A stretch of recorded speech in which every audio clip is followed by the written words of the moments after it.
So I'm going to start by lighting our Christ candle.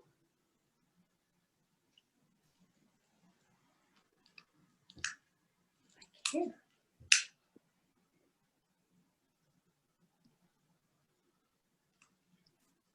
Everyone see that?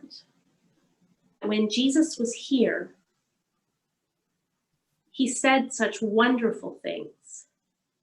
And he did such amazing things that people began to follow him. And when they followed him, they wondered just who he was. Sometimes when Jesus would talk about who he was, he would say, I am the light of the world. So when we light this candle, we remind ourselves of the light of Jesus. It was there when he was alive and when he walked the earth. And in a wonderful and mysterious and Easter sort of way, it's here with us now in a different way. And so we're going to change the light, and we're going to see when we change the light that it fills the whole room and it becomes something we can take with us into our homes, to our hearts. It'll be with us everywhere we go. So watch as I change the light. I don't know if you can see that at home, but what happens here is that the smoke rises, fills up this space. And I know that even though we're in different spaces, the light of Christ is with you in your house right now. All right. So I have a story for you today. Let's see.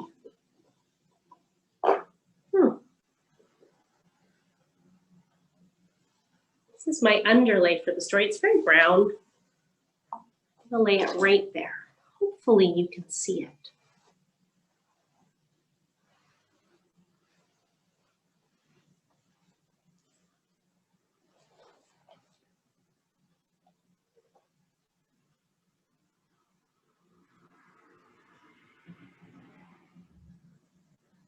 Put that right there. When the people of God came into the promised land, they carried the ark into the mountains to a place called Shiloh. They put up a tent for God, and the ark stayed there. This is the ark. The people of God settled in the hills around the ark. Two of the people, Hannah and Elkanah, lived in Ramah, not far from where the ark was kept. And each year they came to Shiloh to pray. Now Hannah wanted to be a mother very badly. She didn't have any children. And one year she prayed so deeply in front of God's tents that one of the priests named Eli became worried about her. He went out to see Hannah and he asked her if he could help. She told him that she was praying to God for a baby. And Eli helped Hannah pray.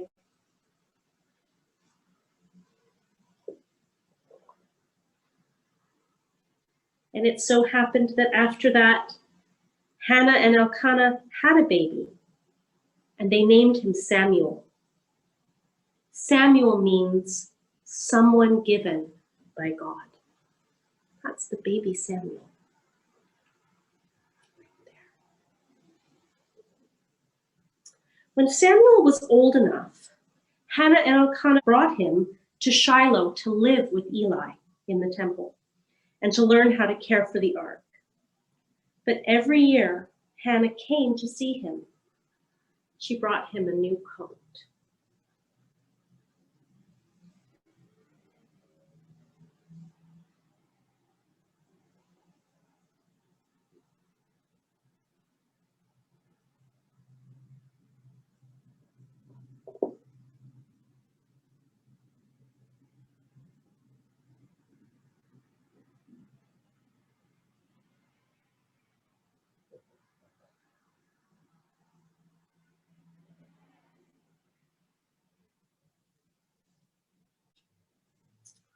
One night, when Samuel was asleep on his mat,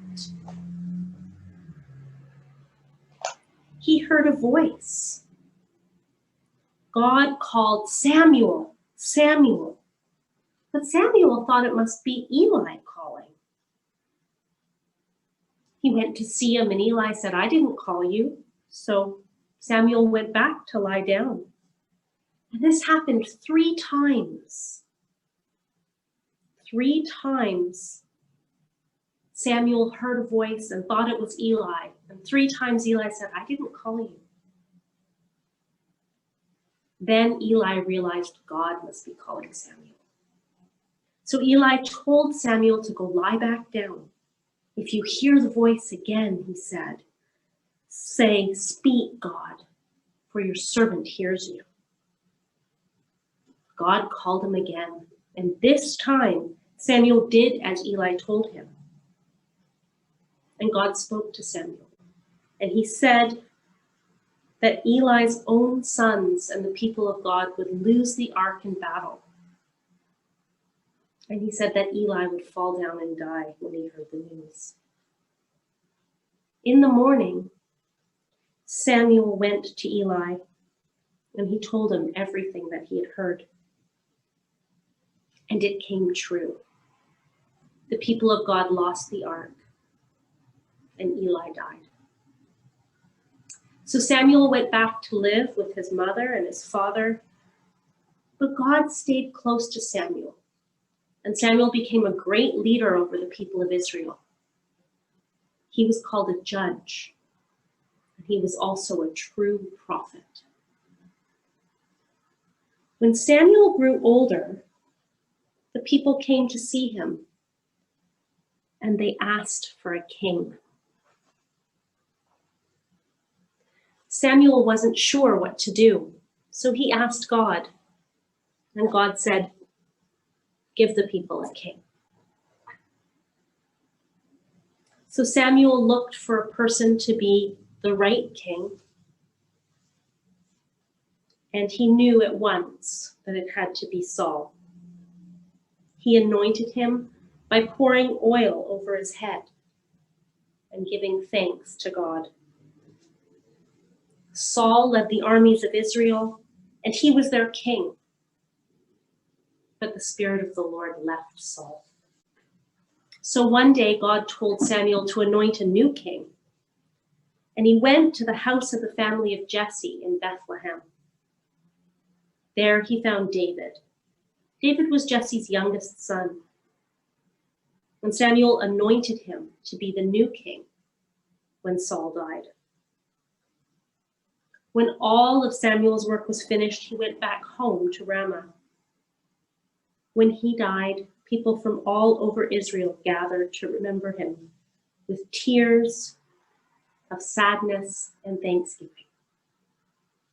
So this is the story of Samuel, the Ark of the Covenant, the baby that Hannah prayed for, the coats that she brought every year as he got bigger when he was with Eli the priest, the mat where he lay when he heard the voice of God call to him, and the crown and the oil to remind us that Samuel anointed 2 kings, Saul and David. So I wonder, what part of the story did you like best? I wonder. And I wonder what part of the story you think is the most important.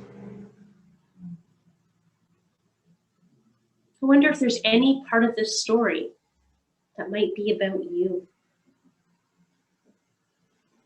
And I wonder, as I look at the ark and the baby and the coats and the mat and the crown and the oil, if there's anything here that we could leave out, still have all the story that we need.